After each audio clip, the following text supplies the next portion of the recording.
Quel est l'inventeur de l'automobile? Et quand a-t-elle été inventée? Nous vous invitons à monter dans notre machine à remonter le temps.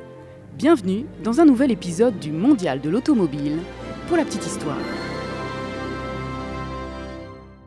Si l'on s'en tient à l'étymologie du mot automobile, qui se meut par soi-même, ce serait le petit véhicule à vapeur fabriqué par un Français à Pékin vers 1668 qui le premier remplit cette condition.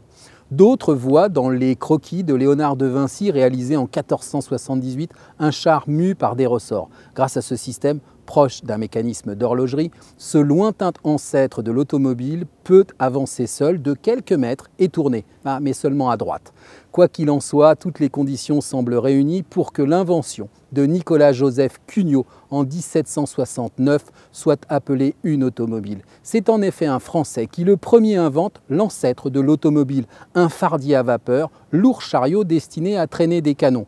C'est un bolide pour son époque. Il peut atteindre 2 km/h et a une autonomie de 15 minutes. Ne riez pas, je vous rappelle que nous sommes 20 ans avant la Révolution française. Un siècle plus tard, un autre Français se distingue, Amédée Bollée. En 1873, il construit l'Obéissante, le premier véhicule automobile satisfaisant par sa vitesse et sa maniabilité.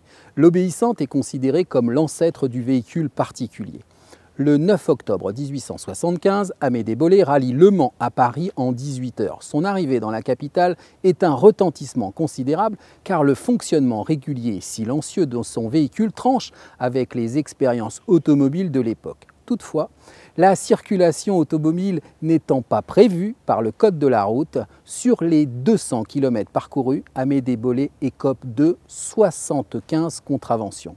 Une conversation et une promenade avec le préfet de police mirent fin à cette mésaventure. Ainsi, l'Obéissante est la première automobile privée à être autorisée à circuler dans Paris. Pour la petite histoire, ce génial concepteur obtient du gouvernement le premier permis de circulation, à condition de rouler à moins de 16 km/h. Ce document, datant de 1875, peut donc être considéré comme le premier permis de conduire. Dès lors, les inventions vont s'emballer. Tout bascule en 1886. Le 29 janvier précisément, Carl Benz présente sa Patent Motorwagen.